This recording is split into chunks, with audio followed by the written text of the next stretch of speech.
An jaddihi anna nabiyya sallallahu alaihi wasallam qala li Bilal bin al-Haris i'lam qala ma'alamu ya Rasulullah qala innahu man ahya sunnatan min sunnati qad umitat ba'di fa inna lahu minal ajri misla man amila biha min ghairi an yunqisa min ujurihim syai'an wa man ibtada'a bid'ata dhalalatin la yardaha Allahu wa rasuluhu kana alaihi mislu asami man amila biha la yunqisa dzalika min auzarin nasi syai'an. Rawahu Tirmidzi. Dari Kasir bin Abdullah, dari ayahnya, dari kakeknya, bahwasanya Nabi sallallahu alaihi wasallam bersabda kepada Bilal bin Al-Haris, "Ketahuilah." Bilal bertanya, "Apa yang harus saya ketahui ya Rasulullah?" Beliau bersabda, "Sesungguhnya barang siapa yang menghidupkan sunnah dari sunnahku yang dimatikan sepeninggalku, maka dia akan mendapatkan pahala seperti pahalanya orang yang mengamalkan sunnah itu tanpa mengurangi pahala mereka sedikit pun. Dan barang siapa yang membuat bid'ah yang sesat yang tidak diridhai Allah dan Rasulnya, maka ia akan mendapatkan dosa seperti dosa-dosanya orang yang melakukan bid'ah itu. Yang demikian itu tanpa mengurangi sedikit pun dari dosa-dosa orang yang melakukannya." Hadis riwayat Tirmidzi. Ia berkata ini hadis hasan. Pertanyaan, apakah ada perbuatan bid'ah yang diridhai Allah dan Rasulnya? Dan bagaimanakah dengan para ustadz yang menyatakan bahwa bid'ah itu ada dua macam, yaitu bid'ah hasanah dan bid'ah dhalalah, Ustaz? Ya biar para ustadz mengatakan begitu, silakan saja. Yang penting agama itu tidak nurut siapa? Tidak nurut ustadz. Ya toh? Agama itu sumbernya bukan dari ustadz, sumbernya dari Quran dan sunnah. Kalau ustadz menerangkan agama itu ada bid'ah hasanah, bid'ah dhalalah, tunjukkan dalilnya mana. Yang bid'ah hasanah itu yang mana? Ya kan nuduhin, no? Bid'ah itu sesuatu yang baru, ibadah yang baru, kok hasanah itu apa contohnya? Ya, jadi bid'ah yang dimaksud dilarang oleh Allah yang dikatakan oleh Nabi, kullu bid'atin dhalalah wa kullu dhalalatin finnar. Kullu itu tiap-tiap atau semua yang bid'ah itu sesat.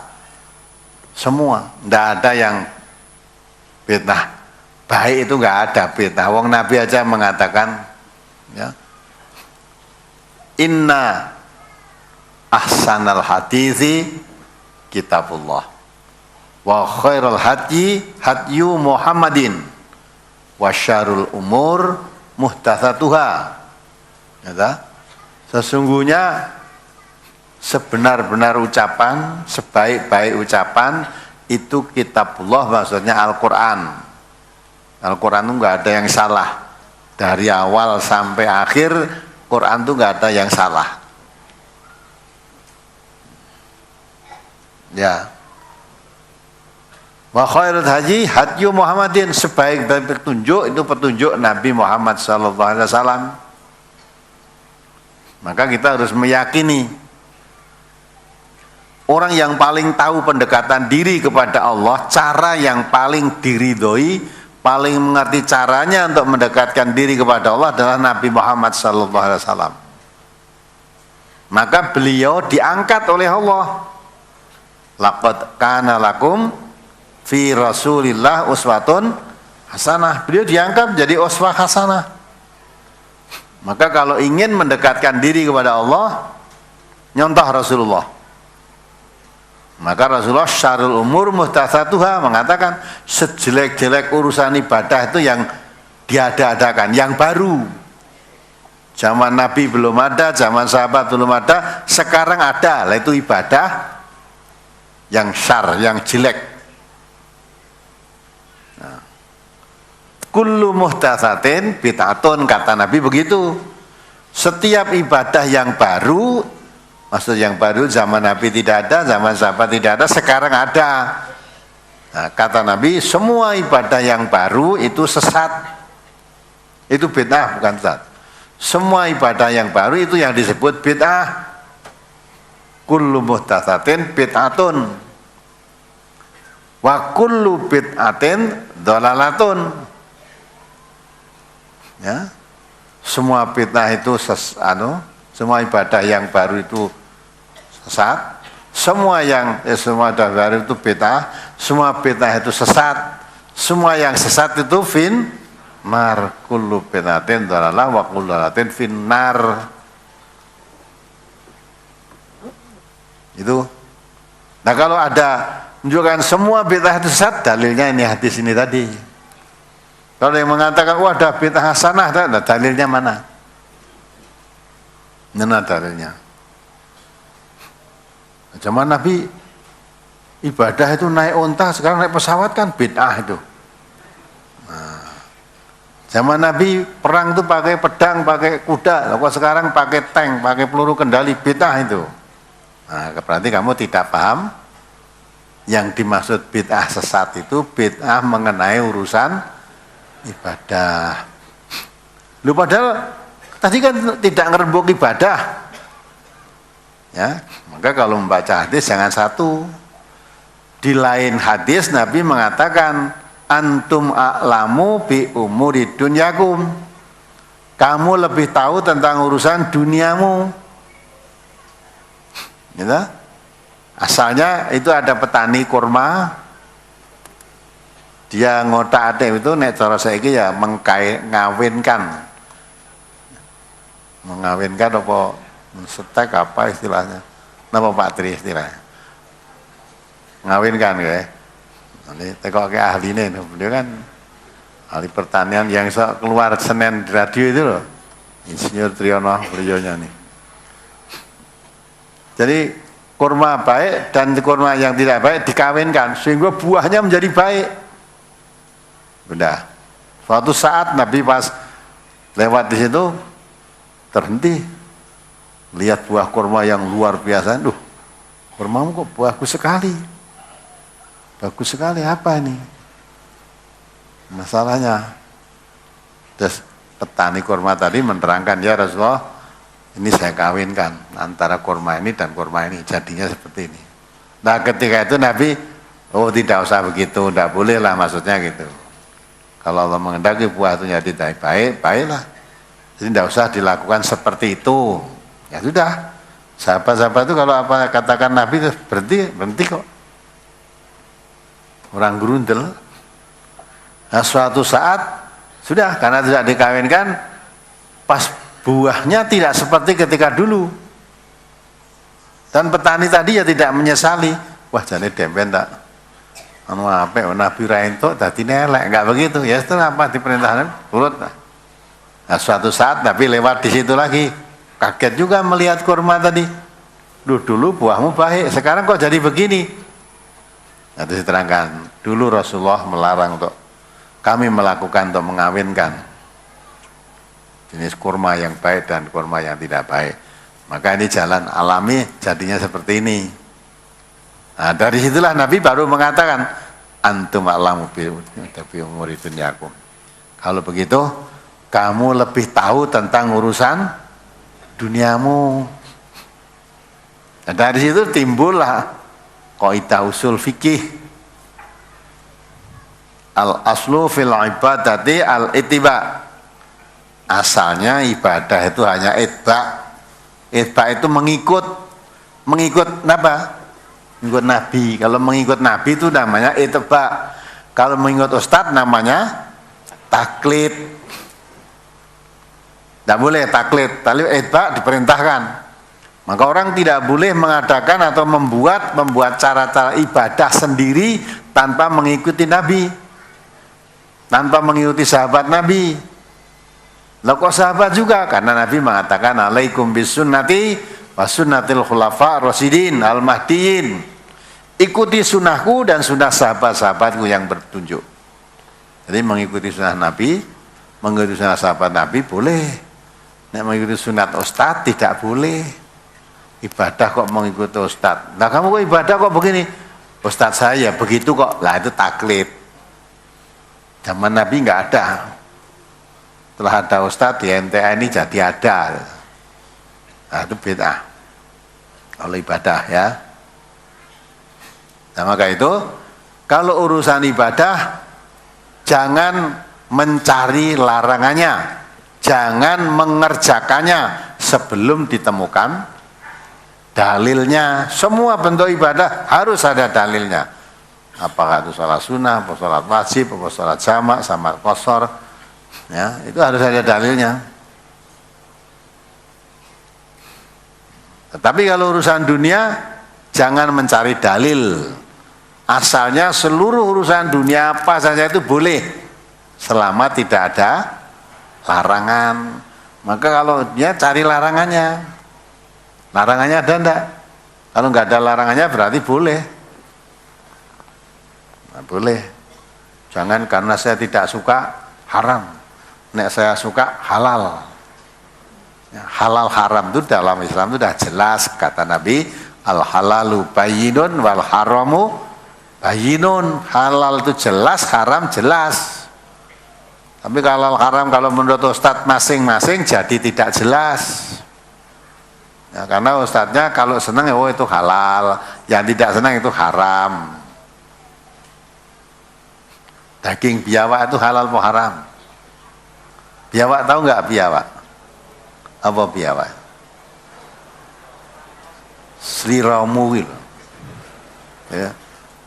Ya seliro itu seperti kadal tapi besar gitu ya. Nah, itu halal atau haram? Nabi nggak mau itu, dahar itu. Nah, itu maka jadi ketetapan walaupun Nabi tidak mengatakan pas jamuan makan disuguh daging biawak sudah mateng, digoreng apa cara sekarang lah, mateng. Tinggal disajikan tinggal makan. Nabi ambil itu mau dimakan. Setelah mau dimakan ada sahabat yang dekat ngomong, "Dzab ya Rasulullah, dzab itu biawak, itu biaya. Daging biawak itu Rasulullah." Terus Nabi tidak jadi makan, diletakkan lagi. Karena diletakkan lagi oleh sahabat yang suka, ambil aja, makan. Nabi nggak mau makan, dia makan. Nah, dimakan tadi di depan sahabat, tapi di depannya Nabi melihat dibiarkan. Berarti itu boleh. Kalau sekiranya itu dilarang, mesti Nabi tidak boleh. Segala sesuatu yang Nabi tidak makan, tidak dahar, itu tidak diharamkan karena Nabi tidak suka. Bukan seperti Ustadz sekarang, kalau saya nggak suka dikatakan haram. Karena urusannya apa, nggak suka. Tapi kalau suka haram, suka halal. Nah itulah, maka kalau agama harus ada sumbernya. Kalau itu kita mengkaji Islam harus sumbernya dari Quran atau dari hadis, itu baru sumbernya Islam. Kalau hanya kata Ustadz itu bukan sumber Islam. Maka di MTA semaksimalnya, brosur-brosur ini semua dasari dari Quran Sunnah semua. Yang itu pendapat, ya dikatakan ini pendapat. Pendapat seseorang itu boleh dipakai, boleh tidak. Ya, wong namanya pendapat. Jadi ya, kembali saya tegaskan lagi, bid'ah menurut hadis itu semua bid'ah itu sesat, semua sesat itu masuk. Nah, kalau ada ustadz mengatakan bid'ah itu 2, malah ada yang mengatakan 5, ada bid'ah hasanah, ada bid'ah dolalah, itu silahkan saja. Mau ada berapa silahkan, tapi yang penting harus ditunjukkan dalil. Yang mengatakan bid'ah dolalah, bid'ah sesat itu dalilnya sudah jelas. Dan yang mengatakan bid'ah hasanah mana?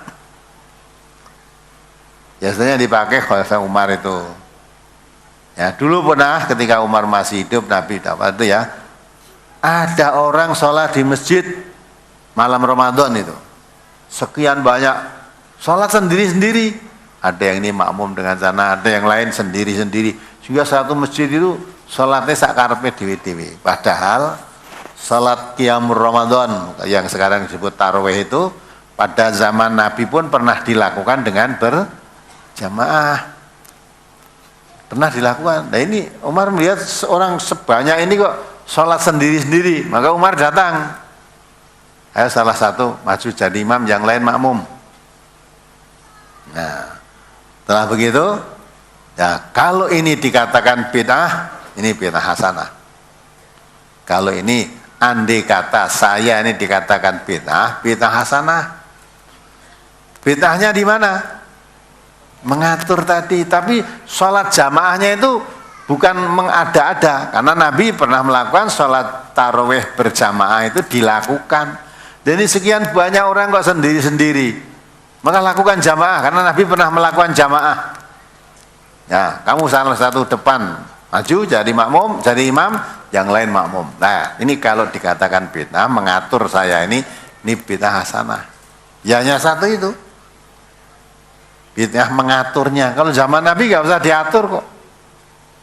Oh, Nabi tahu sholat itu tidak tanya kok, itu sholat apa? Langsung Nabi sholat, ikut di belakangnya.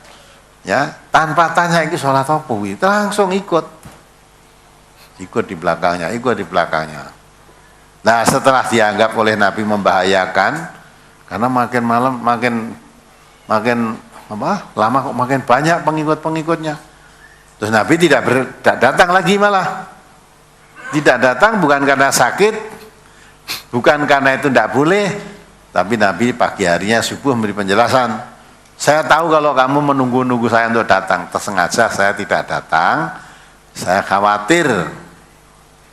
Ya, tadi semalam kamu tunggu itu, saya tahu sebetulnya. Saya tidak datang khawatir kalau kamu anggap sholat ini sholat wajib. Dianggapnya sholat tarawih dengan berjamaah itu kamu anggap wajib. Gitu. Maka Nabi keluar tidak keluar sholat tarawihnya malam hari ditunggu-tunggu sahabat-sahabat, tidak, bukan pagi hari jamaah subuh, sahabat bertanya, matur kepada Nabi, ya Rasulullah kami semalam menunggu tapi engkau tidak datang. Iya, saya tahu, saya sengaja tidak datang sholat tarawih, saya khawatir sholat ini kamu anggap wajib. Nah, sudah dibegitukan oleh Nabi aja sekarang itu sepertinya seperti itu. Ibu-ibu atau neng masjid di Ramadan tarawih nu kebuak masjidnya. Ya. Padahal Nabi dulu mengkhawatirkan wajibi malah orang mangkat, malah kene malah kadang-kadang di masjid kebuak ditambahi malah. Tambahi apa? Tenda-tenda penuh. Ya, kenapa ibu-ibu sregep sholat malam tarawih neng masjid? Padahal Nabi mengatakan sebaik-baik sholat wanita itu di rumah. Dan sholat yang sangat ditekankan itu pun sholat wajib. Wajib atau neng masjid, malah sholat tarawih neng masjid. Ya, itu khawatir seolah-olah wajib. Malah seolah anak sing dipenemu kena sesuk poso kok bengine ora tarawih, puasane ora sah. Sah tidak apa-apa. Ya, tarawih itu sunnah. Tidak dilakukan pun tidak dosa. Puasa wajib. Sekalipun kamu sholat tarawih sregep sebulan utuh, kalau tidak puasa dosa kamu. Baliknya,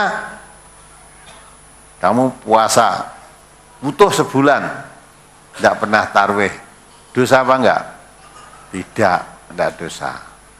Nah, tentu yang lebih baik ya tarawih, ya puasa. Neng kok milih salah siji, yang ditinggalkan itu tarawih, jangan sholat, jangan puasanya.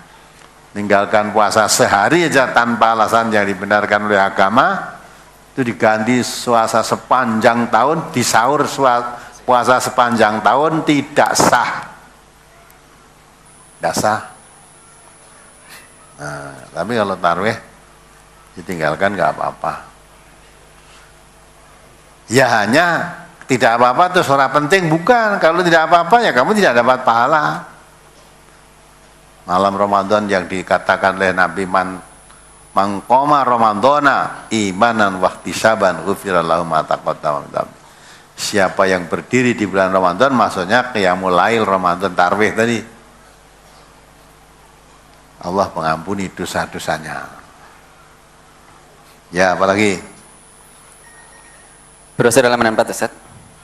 An Abi Hurairah fi ma'alamu an Rasulillah sallallahu alaihi wasallam qala innallaha yab'atsu li hadhil ummati ala ra'si kulli mi'ati sanatin man yujaddidu laha dinaha. Rawahu Abu Dawud. Dari Abu Hurairah, menurut yang aku ketahui dari Rasulullah sallallahu alaihi wasallam, beliau bersabda, sesungguhnya Allah akan membangkitkan pada umat ini setiap penghujung 100 tahun orang yang memperbarui agama pada umat tersebut. Hadis riwayat Abu Dawud. Pertanyaan, mohon penjelasannya, apakah setiap generasi akan ada suatu tindakan penyelewengan agama dan juga bid'ah-bid'ah sehingga harus diperbarui kembali dengan kembali kepada Allah dan Rasulnya? Dan apakah yang dilaksanakan oleh MTA ini juga termasuk di dalamnya, Ustaz? Di dalamnya mana? Ya, di dalam yang termasuk bid'ah-bid'ah atau yang sesat atau yang mengembalikan kepada kebenaran tadi. Jadi itu Nabi memberikan isyarat. Tiap 100 tahun, di ujung tahun 100 tahun ya, itu Allah memunculkan orang-orang yang mengajak kembali. Haji itu pembaharuan, itu mengajak kembali ke ajaran Islam yang sebenarnya. Ya. Karena orang Islam itu kadang-kala kalau sudah saking lamanya berpisah dengan kitab sucinya, menyimpang dari ajaran Islam itu tidak terasa. Karena memang tidak pernah ngaji. Ngaji dalam arti mempelajari. Tidak pernah mempelajari kitab sucinya, tidak pernah mempelajari perilaku Nabi, sunnahnya.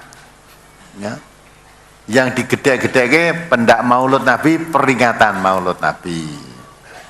Terus adakan musyafakoh, adakan ini, adakan itu. Tapi enggak mempelajari sunnah nabinya seperti apa. Quran juga begitu. Tidak ada kegiatan yang rutin mempelajari, mengkaji isinya Quran itu enggak. Kegiatan rutin ya musyafakoh, tilawatul Quran di mana. Nanti konon kabarnya akan diadakan di Batam tahun berapa nanti. Batam. Kadang-kala di istana sana, daerah-daerah, nanti kalau sertanya banyak dari berbagai negara, sudah, kalau musyafakoh internasional kan, penyelenggaranya baik, sukses. Yang dapat kemenangan, dapat hadiah, ibadah haji, gratis. Ya, jadi hajinya haji musyafakoh. Tapi tidak ada gairah untuk mempelajari. Jadi secara rutinitas ya Quran itu dibaca, lagunya diperindah untuk apalagi menghadapi lomba gitu, latihannya tenanan. Ya gitu.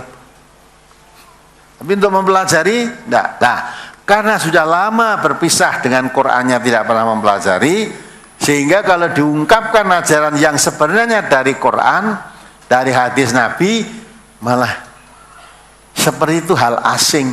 Masa Islam seperti itu?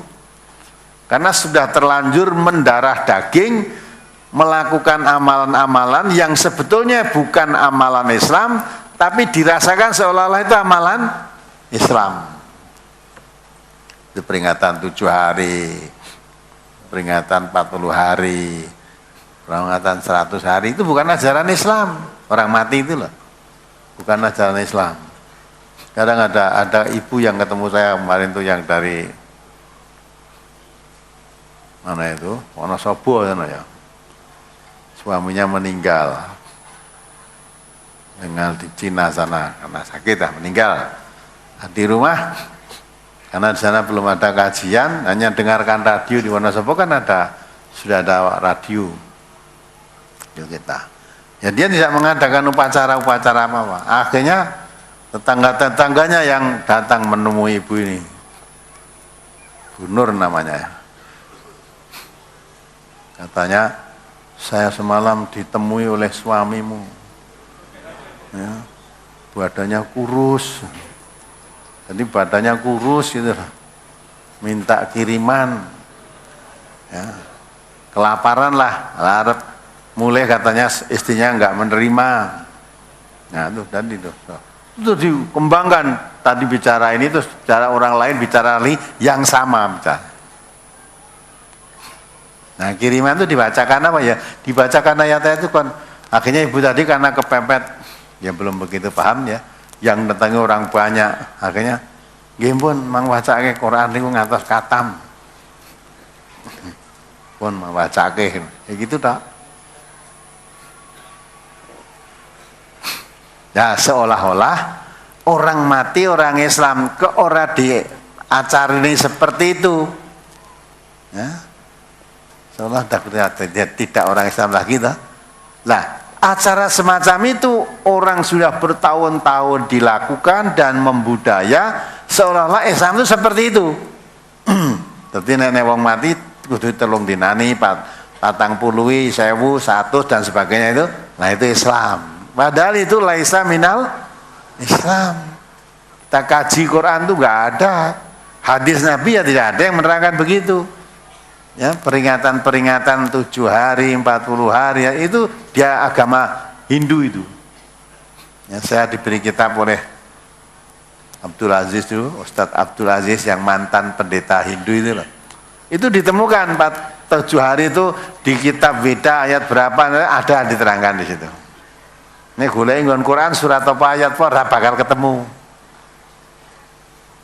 Tapi karena sudah lama tidak dibuka kitab sucinya dan banyak dilakukan oleh orang-orang Islam, seolah-olah yang begitu itu Islam, yang tidak meninggalkan, yang tidak melakukan seperti itu dianggapnya meninggalkan Islam. Maka setiap 100 tahun Allah mengutus ada umat Nabi Muhammad pelurusan terhadap agama, mengajak kembali pada ajaran Quran dan Sunnah. Tapi ingat, ya, mengamalkan Sunnah Nabi dikala orang sudah jauh dari Sunnah Nabi, sudah dikatakan dari Rasulullah seperti orang yang menggenggam bara api. Dibaca lagi hadisnya ya. Berat jadi ngamal ke Sunnah itu di tengah-tengah kebatilan berat. Tapi berat bagaimanapun juga dijamin oleh hadis tadi yang dibaca tadi. Orang-orang yang berbuat zalim tidak akan memadharati kamu. Dan selalu Allah akan menjamin. Dia akan bikin disesatkan mereka. Terus selalu ada gangguan seperti apapun selalu ada itu. Sampai nanti Allah mendatangkan perkaranya. Urusannya apakah mereka nanti disadarkan atau mereka dimatikan atau mereka diapakan, yang penting sudah tidak bisa mengganggu lagi. Quran dalam Al-Maidah 105 juga menjelaskan la yadurrukum man dhalla idza tataitum. Ya, tidak akan memadharati kamu kalau kamu sudah berjalan di atas petunjuk Allah, tidak akan memadharati kamu. Maka terus kalau jalan di atas petunjuk Allah, Allah yang menolongnya. Intan surullah dan surkum. Wa yusabbit aqdamakum. Sekalipun dicaci maki, dicemooh, dikucilkan, tetap mempunyai pendirian yang kokoh. Karena Allah yang menolong. Ya, dibaca. Halaman 5 masuk ke halaman 6. An Abi Umayyah Asy-Sya'bani qala ataitu Aba Sa'labah al-Khushaniyah faqultu lahu kaifa tasna'u fi hadhil ayah qala ayatu ayatin faqultu qauluhu ya ayyuhalladzina amanu 'alaikum anfusakum la yadurrukum man dhalla idza tadaitum qala ama wallahi laqad sa'alta anha khabiran sa'altu anha Rasulullah sallallahu alaihi wasallam qala bali tamiru bil ma'rufi wa tanahaw 'anil munkari hatta idza ra'aita syuhhan muta'an wa hawan muttaba'an wa dunya mu'saratan wa ijaba kulli dhi ra'yin bi ra'yihi fa 'alaika bi khassati nafsika wa da'il awamma fa inna min waraikum ayyaman as-sabru fihinna mislul qabdi 'alal jamri lil 'amili fihinna mislu ajri khamsina rajulan ya'maluna misla amalikum. Qala Abdullah ibn al-Mubarak wa zadani ghairu Utbah qila ya Rasulullah ajru khamsina rajulan minna aw minhum qala la bal ajru khamsina minkum. Rawahu Tirmidzi. Dari Abu Umayyah Asy-Sya'bani ia berkata, saya pernah bertanya kepada Abu Sa'labah Al-Khushani, aku bertanya, hai Abu Sa'labah, bagaimana pendapatmu tentang ayat ini? Abu Sa'labah balik bertanya, ayat yang mana? Aku berkata, yaitu firman Allah Ta'ala, ya ayyalladzina amanu alaikum anfusakum la yadurrukum man dhalla idza tadaitum. Al-Maidah ayat 105. Abu Sa'labah berkata, demi Allah, sungguh kamu menanyakan sesuatu yang aku pernah menanyakannya kepada Rasulullah sallallahu alaihi wasallam. Beliau bersabda, tetapi hendaklah kalian amar ma'ruf dan nahi mungkar, sehingga apabila kamu melihat kebakhilan ditaati, hawa nafsu diikuti, keduniaan telah mewarnai dan orang bangga dengan pendapatnya, maka wajib atasmu yakni menjaga dirimu. Tinggalkanlah keumuman orang, karena akan datang di belakang kalian hari-hari yang sabar pada waktu itu seperti orang yang menggenggam bara api. Bagi orang yang melakukan amar ma'ruf nahi mungkar di tengah-tengah mereka pada hari itu akan mendapat pahala 50 orang yang beramal seperti kalian. Abdullah bin Mubarak berkata, dan menambahkan kepadaku selain Utbah ada yang bertanya, ya Rasulullah, apakah pahala 50 orang dari kami atau dari mereka? Beliau menjawab, pahala 50 orang dari kalian. Hadis riwayat Tirmidzi. Ya kan? Ini kata Rasulullah. Jadi di dalam hadis ini Rasulullah menjelaskan mensitir ayat Al-Qur'an Al-Maidah 105 tadi, alaikum anfusakum la yadurukum man dhalla ila tataitum. Wajib kamu menjaga dirimu. Orang yang berbuat zalim itu tidak akan menyengsarakan kamu, memudaratkan kamu selama kamu berjalan di atas petunjuk. Kata Allah. Tapi hendaklah hati-hati. Demi Allah, Abu Sa'labah mengatakan, sungguh kamu menanyakan sesuatu yang aku menanyakan kepada Rasulullah. Beliau bersabda, tetapi hendaklah kalian amar ma'ruf dan nahi mungkar. Ya, lalu dakwah maksudnya. Sehingga apabila kamu melihat kebakhilan ditaati, orang itu dah lebih suka bakhil daripada suka berderma, karena dia menganggap bakhil itu baik. Padahal Allah mengatakan bakhil itu jelek, harta yang kamu bakhilkan nanti dikalungkan di lehermu dari kiamat nanti. Hawa nafsu diikuti, sudah hawa nafsu diikuti mesti menjadi generasi jelek. Kalau sudah nurut hawa nafsu mesti sholat diabaikan. Nah, ciri-ciri generasi yang jelek itu adha'u sholah wa taba'u syahwat, menyia-nyiakan sholat dan menuruti hawa nafsu. Ya, kan banyak sekarang korban-korban hawa nafsu. Ada yang karena apa itu pencabulan anak-anak di bawah umur, ya, pembunuhan terhadap orang tua terhadap anak dan suami terhadap istri dan suaminya, udah macam-macam kejahatan ada. Hawa nafsu semua itu ini. Karena hawa nafsu itu mengajak kepada kejahatan. Innan nafsa la amatum bisu, la amarotum bisu. Nah, maka kalau hawa nafsu sudah ditaati, keduniaan mewarnai, nah, dunia. Semua orang tujuannya dunia saja. Ya, kamu arah jadi pemimpin ya arahannya dunia. Orang kecekel udah stres. Padahal jadi pemimpinnya abad. Zaman Rasulullah itu sumpah, saya tidak akan memberikan jabatan kepada siapapun yang menginginkan jabatan itu, apalagi ambisi, tidak akan diberi. Akan diberi. Nah ini, nah sekarang enggak.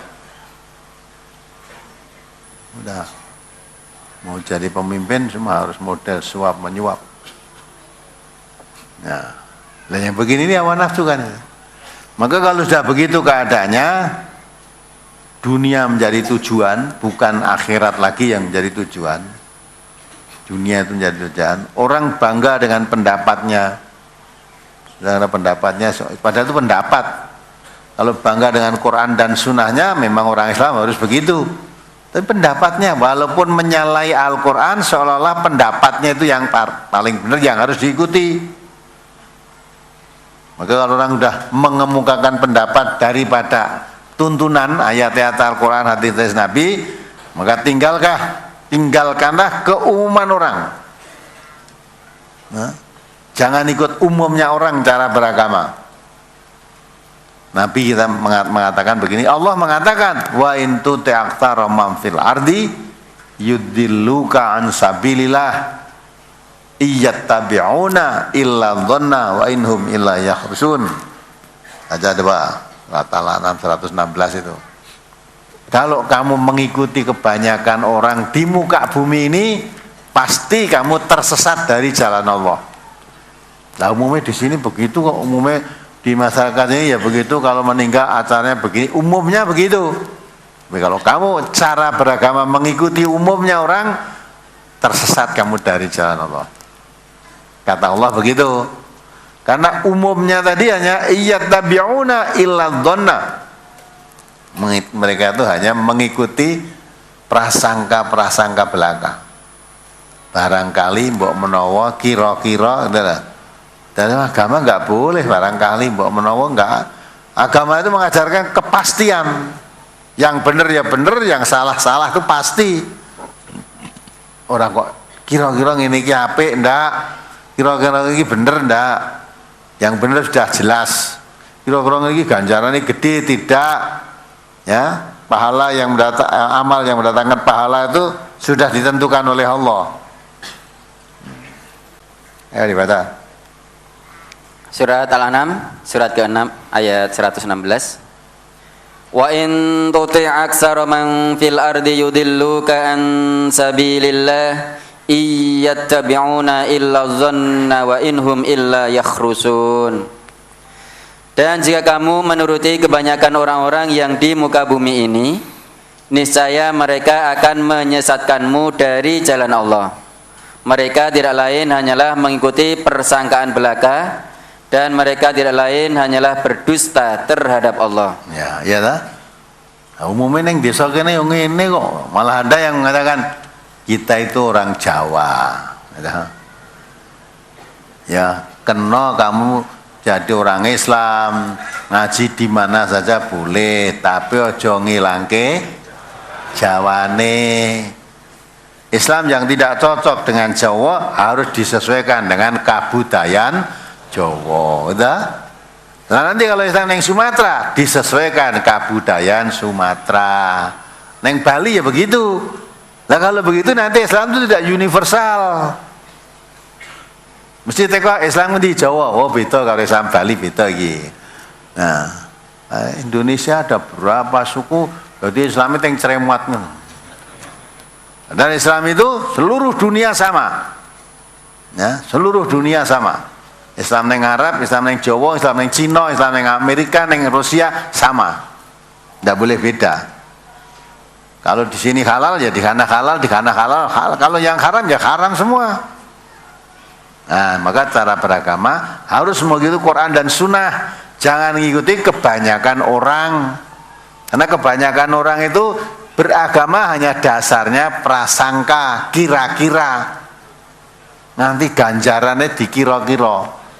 Nah, padahal Allah sudah mengatakan, ya dibaca surat An-Nisa itu 123. Ya, pahala dari Allah itu jangan menurut angan-anganmu yang kosong, membuat cara sendiri terus diamalkan dengan cara yang dibuat sendiri, ganjarannya dihitung sendiri, kira-kira ganjarannya sakmene. Ya, kira-kira. Tidak ada aturan. Apa yang saya sampaikan ini Allah, bukan omongan saya sendiri, kamu baca ayatnya. Surat An-Nisa surat keempat ayat 123. Laisa bi amaniyikum wala amaniyi ahlil kitab may ya'mal su'an yujza bihi wala yajid lahu min dunillahi waliyyan wala nasira. Pahala dari Allah itu bukan menurut angan-anganmu yang kosong dan tidak pula menurut angan-angan ahli kitab. Ya, jadi bukan angan-anganmu yang kosong itu maksudnya ngangen-angen sendiri tanpa dalil. Atau anganannya orang ahli kitab. Ya, melu-melu orang ahli kitab. Kalau orang ahli kitab dulu cara beragama mereka sudah tidak kembali lagi kepada kitab sucinya. Tapi cara beragama orang ahli kitab itu sudah manut kiai-kiainya, ulama-ulamanya. Mengikuti ulama-ulama, mengikuti pendeta-pendeta. Ya. Tanpa kembali pada kitab sucinya. Sekarang orang Islam yang begitu juga banyak. Aku mau rasa data bali neng Quran ada tekok kayaknya Pak Kiai tekok kayak neng Ustad. Nah, kapal itu ya sudah itu dipakai. Malah yang membawa doktrin katanya tidak boleh kembali kepada Quran dan Sunnah, ya tidak karuan kan? Nah itu sudah mengikuti mereka. Nanti ganjarannya di angen-angen dibuat sendiri. Padahal Allah mengatakan tadi. Coba dibaca sekali lagi artinya itu. Pahala dari Allah itu bukanlah menurut angan-anganmu yang kosong dan tidak pula menurut angan-angan ahli kitab. Barang siapa yang mengerjakan kejahatan, niscaya akan diberi pembalasan dengan kejahatan itu. Dan ia tidak mendapat pelindung dan tidak pula penolong baginya selain dari Allah. Ya, kita kan, jadi tidak boleh kita membuat cara sendiri, mengangan-angan ganjarannya sendiri untuk bentuk ibadah itu tidak boleh. Kalau duniawiya silakan dikembangkan kreativitasnya, silakan berkreatif. Tapi kalau agama, ibadah jangan menurut angan-angan dikembang-kembangkan sendiri. Tidak boleh, itu bid'ah jadinya. Nah, maka cara beragama jangan ikuti cara mereka beragama. Cara beragama harus mengikuti Quran dan Sunnahnya. Walaupun dikatakan Nabi, orang yang mengamalkan sunnahku ketika sunnahku dimatikan orang, seperti orang menggenggam bara api. Tetapi orang yang beramal di kala zaman itu, ya, mendapat pahala kebaikan seperti 50 orang berbuat kebaikan. Sahabat bertanya, ya Rasulullah, 50 orang berbuat kebaikan itu dari kami, para sahabat-sahabat ini, atau orang nanti? Tapi dari kamu. Jadi, 50 orang sahabat berbuat satu kebaikan, dengan satu orang berbuat kebaikan ketika orang sudah mulai memadamkan sunnah Nabi, orang mengamalkan seperti menggenggam bara api lah. Dikala itu orang berbuat kebaikan, nilainya sebanding dengan 50 orang sahabat berbuat kebaikan. Mestinya kan lupa aneh men, satu lah iya. Karena pada saat itu Nabi ya beramal baik, wong ditungguani Nabi, masih melihat Nabi, masih ditungguin Nabi.